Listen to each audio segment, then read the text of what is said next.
Hey all, இந்த வீடியோல நான் இன்ட்ரோடக்ஷன் வந்து நான் ஸ்கிப் பண்ணிக்கிறேன். ஆஸ் யூ ஆல் நோ, நம்ம எல்லாருமே வந்துட்டு மேத்யூ சாப்டர் வந்து ரிவைஸ் பண்ணிட்டு இருக்கோம். மேத்யூ சாப்டர் 1ல இருந்து 18 வேர்ட்ஸ் வரைக்கும் வந்து நம்ம ஆல்ரெடி வந்து லாஸ்ட் வீடியோல நம்ம வந்து கம்ப்ளீட் பண்ணியாச்சு. இப்போ வந்து 19th வேர்ட்ல இருந்து நம்ம வந்து ஸ்டார்ட் பண்ணலாம். இது வரைக்கும் ஏசப்பா வந்து எப்படி வந்து ஜெனரேஷன்ஸ் வந்து எப்படி ஓல்டு டெஸ்டமெண்ட்ல இருந்து எப்படி இருக்கு அப்படின்றது தான் நம்ம வந்து ப்ரீவியஸ் வீடியோல நம்ம பார்த்தோம். ஸோ இந்த வீடியோல வந்துட்டு மேரி அண்ட் ஜோசப் பத்தி நம்ம பார்க்கலாம். அவங்க மூலியமா வந்து ஏசப்பா எப்படி வந்தாங்க அப்படின்ற ஒரு ஷார்ட் டிஸ்கிரிப்ஷன் வந்து நம்ம இந்த வீடியோல பார்க்கலாம். ஆக்சுவலி இந்த 18th வேர்ட்ல வந்து பாத்தீங்க அப்படின்னா, அவருடைய தாயாகிய மரியாள் யோசேப்புக்கு நியமிக்கப்பட்டிருக்கையில் அவர்கள் கூடி வரும் முன்னே அவள் பரிசுத்த ஆவியினால் கர்ப்பவதியானாள் என்று காணப்பட்டது. சோ மேரிக்கும் ஜோசப்க்கும் வந்துட்டு ஜஸ்ட் நியமிச்சுதான் வச்சிருக்காங்க. லைக் இவங்க தான் வந்து கல்யாணம் பண்ணிக்க போறாங்க அப்படின்ற மாதிரி they were engaged to each other. ஆனா அவங்க வந்து கூடி வர்றதுக்கு முன்னாடி, தட் இஸ் பிஃபோர் மேரேஜ் வந்து பரிசுத்த ஆவியினால வந்து மேரி வந்து பிரெக்னென்ட் ஆனாங்க அப்படின்றதுதான் நம்மளுக்கு 18th வேர்ட்ல ரொம்ப கிளியரா வந்து நம்மளுக்கு பைபிள்ல நம்மளுக்கு போட்டிருக்கு.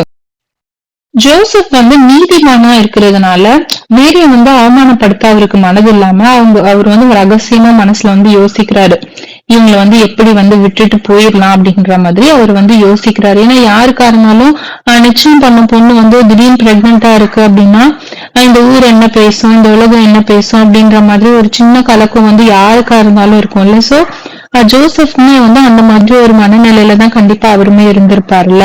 சோ அவருக்குமே வந்து அஸ் ஹியூமனா வந்து இதெல்லாம் ஜெனரல் தாட்ஸா கண்டிப்பா அவருக்கும் வந்திருக்கும் இல்லைங்க.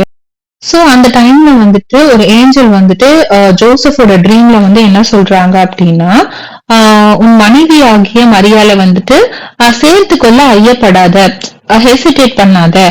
சோ அவங்களிடத்துல வந்து உற்பத்தியா இருக்கிறது வந்து பரிசுத்த ஆவியினால வந்து அது வந்து ஃபார்ம் ஆச்சு அப்படின்னு சொல்றாங்க. சோ அவங்க வந்து ஒரு குமாரன்னு ஒரு பாய் பேபியை வந்து அவங்க வந்து பெற்றெடுப்பாங்க. சோ அவங்களுக்கு வந்து ஏசுன்னு நீங்க பேர் வைங்க அப்படின்னு சொல்றாங்க. ஏன் இந்த ஏசப்பா வந்து ஏன் வராங்க அப்படின்னா, மனிதர்களுடைய பாவங்களை நீக்கி அவங்களை ரட்சிக்கிறதுக்காக இந்த உலகத்துக்கு வருவாங்க அப்படின்னு சொல்றாங்க.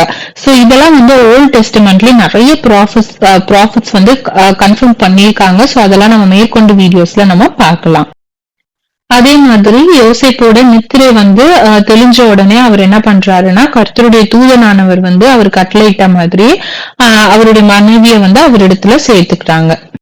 நாம எல்லாருக்குமே வந்து ஜான் த பேப்டிஸ்ட் வந்து கண்டிப்பா தெரிஞ்சிருக்கும். சோ இப்ப அவருடைய பிறப்பு எப்படின்றத பத்தி தான் நம்ம வந்து பார்க்க போறோம். So let's turn to chapter look, first சாப்டரை வந்து நம்ம ரிவைஸ் பண்ணலாம்.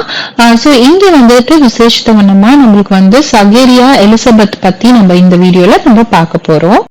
இந்த வீடியோல வந்து 3 minutes தான் லெஃப்ட் ஓவரா இருக்கு. சோ ரிமைனிங் வந்துட்டு பாயிண்ட்ஸ் வந்து நம்ம நெக்ஸ்ட் நியூ வீடியோல நான் உங்களுக்கு ஷேர் பண்றேன். சகேரியாவும் எலிசபெத்தும் வந்து பாத்தீங்க அப்படின்னா ஆண்டவருடைய சகல கட்டளைகளையும் கற்பனைகளையும் ரொம்ப கீனா ஃபாலோ பண்ணி அவங்களிடத்துல வந்து எந்த ஒரு குற்றமும் இல்லாம நீதிமான்களா வந்து அவங்க 2 பேருமே வந்து காணப்பட்டாங்க. ஆனா இவங்க 2 பேருக்குமே பாத்தீங்க அப்படின்னா ஒரு சின்ன குறை இருந்தது. என்ன அப்படின்னா, அவங்க ரொம்ப ஏஜ்டான ஒரு கப்பல் ஆக்சுவலி. ஆனா அவங்களுக்கு வந்து ஒரு குழந்தை பாக்கியமே இல்ல. ஆனா வந்து அவங்களுக்குள்ள வந்து ஒரு சின்ன குறை இருந்ததை வந்து நம்ம இதுல பாக்குறோம். சோ ஆஸ் அ கப்பலா வந்து அவங்க எவ்வளவு அண்டர்கோ பண்ணிருப்பாங்கல்ல. சோ அவங்க வயது செஞ்சவர்களா அவங்க வந்து காணப்படுறாங்க. சோ எல்லா விதமான ஒரு கஷ்டத்தின் மத்தியிலும் உபத்திரவ மத்தியிலும் தான் வந்து அவங்க கண்டிப்பா வந்து கடந்து வந்திருப்பாங்க. சோ இவங்களோட லைஃப்ல வந்து ஆண்டவர் வந்து என்ன மிராக்கிள் செஞ்சாங்க அப்படின்றத நம்ம பார்ப்போம். ஷார்ட்டா சொல்லணும் அப்படின்னா, சகரியா வந்துட்டு அவரோட பணி என்னவா இருந்தது அப்படின்னா, சர்ச்சஸ்ல எல்லாம் வந்து தூபம் காட்டுவாங்கல்ல. சோ அதுக்கு வந்துட்டு இவரோட பேர் வந்து விழுந்ததுனால அவரு தான் வந்து தேவாலயத்துல வந்து தூபம் காட்டுகிறவரா அவருக்கு அந்த மாதிரி ஒரு பணி தான் வந்து இருந்தது அவருக்கு.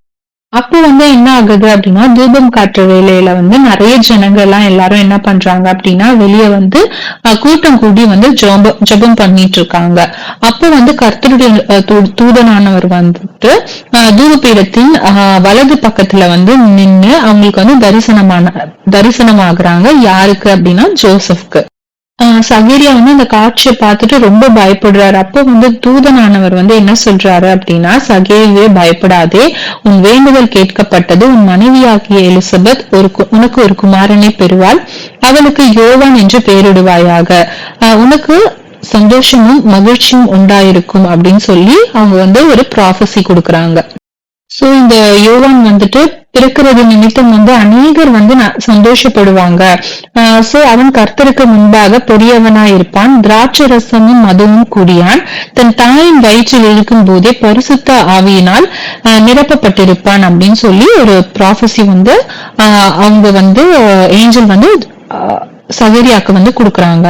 அப்போ வந்து சகரியா வந்துட்டு அந்த ஏஞ்சல் கிட்ட வந்து என்ன கேக்குறான்னா, நான் வந்து ஒரு வயது செஞ்ச ஒரு கிழவனா இருக்கேன், என் மனைவி வந்து வயது செஞ்ச ஒரு கிழவியா இருக்கா, எங்களுக்கு வந்து இது எப்படி சாத்தியமாகும் அப்படின்னு சொல்லி கேக்குறாங்க. அதுக்கு அந்த தேவதூதன் வந்து என்ன சொல்றாரு அப்படின்னா, நான் தேவ சந்நிதியில் நிற்கிற கேப்ரியல் என்பவன் உன்னுடனே பேசவும் உனக்கு இந்த நற்செய்தியை அறிவிக்கவும் அனுப்பப்பட்டு வந்தேன் அப்படின்ற மாதிரி சொல்றாரு. இதனுடைய நெக்ஸ்ட் கண்டினியூஷன் வீடியோ நெக்ஸ்ட் வீடியோல பார்க்கலாம். Bye bye.